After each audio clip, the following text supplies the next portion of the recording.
I wanted to share this with you, and this is the way I approach a for sale by owner call.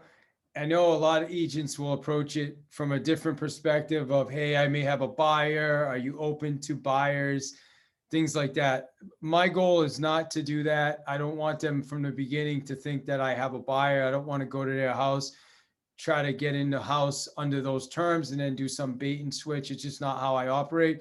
So I'm going to be very direct and to the point from the beginning. And I'm going to start the conversation with, hey, I just wanted to know, are you open minded to using a listing specialist? Or how open minded are you to using a listing specialist?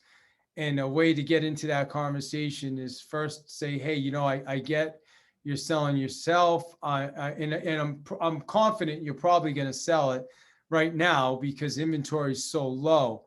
My concern is that you'll sell it for a lot less than you could have if you were using a professional agent. And then they'll say, I'm not sure about that. Okay, great. Well, the reason we've just done this for a couple of clients, we're able to actually net them more money than they get on their own, just because we're bringing a lot of people in at the same time, which is actually jacking up the price or creating a sense of like an environment where a lot of people are interested at the same time, which is pushing the price up. So is that something you'd be interested in us doing for you? And I don't know, blah, blah, blah, is what they're going to say. Okay, great. Well, let me ask you this. Do you have a plan B? A lot of times they don't have a plan B. Okay, well, a plan B, or they'll say, well, what do you mean by plan B? Saying, have you thought about, like, there's going to be a certain amount of time that if the house doesn't sell, then I'll consider using an agent. And then they'll say, well, I don't know, maybe, yeah, I'd say probably 40 days I'll think about. Okay, great. So what I'd like to do now is apply for the plan B. I'd like to apply for the job of being plan B. And then I'm going to transition into the appointment. So again, I just want to be clear, I'm not approaching this like they know if I'm going on an appointment, my appointment is for a plan B to list the house, which sometimes what will happen is that plan B will turn into a now listing. As a matter of fact, it happens probably 50% of the time. But I want you to understand this, excuse me.